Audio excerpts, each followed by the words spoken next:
4 लोकांचा मृत्यू होणार आहे लक्षात घेऊन तुम्ही 1 कोटी रुपयाच्या शेळ्या तुम्ही त्याच्यात बेल्ट बांधा आणि ते जंगलामध्ये सोडा.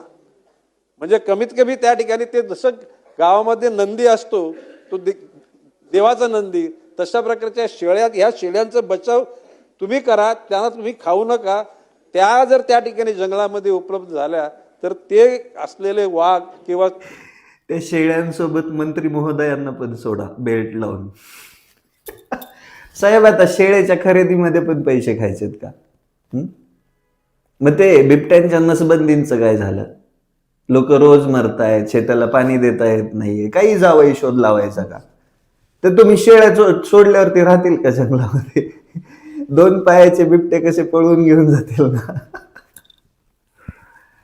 तुम्हाला मंत्री कोणत्या बेसिसवरती केला असेल? पण साहेब, याचा अवॉर्ड म्हणून तुम्हाला पंतप्रधान बनवलं पाहिजे.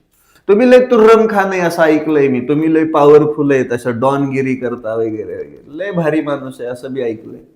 म्हणूनच जनतेचं वाटोळं झालंय.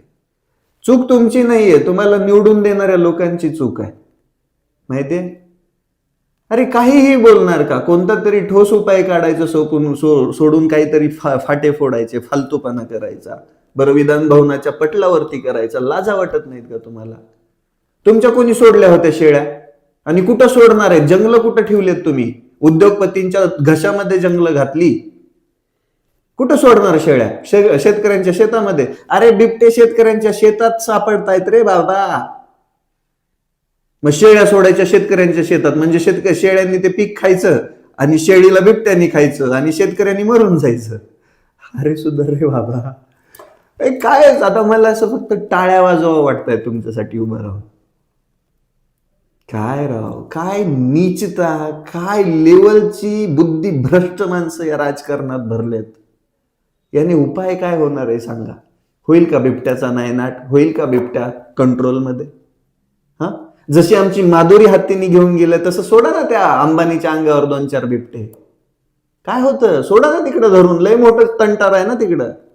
हा, ते नाही सुचणार. शेळ्या सोडणार आहेत आता 1 कोटी रुपयाच्या शेळ्या. वा अरे वा, त्या शेळ्या किती दिवस टिकतील काय माहिती. बिबट्या खायच्या आधी 2 पायाचे बिबटे त्यांना धरून घेऊन जातील. मेजवानीच मेजवानी. तुम्हाला बी आमंत्रण आहे नाईक साहेब, चला.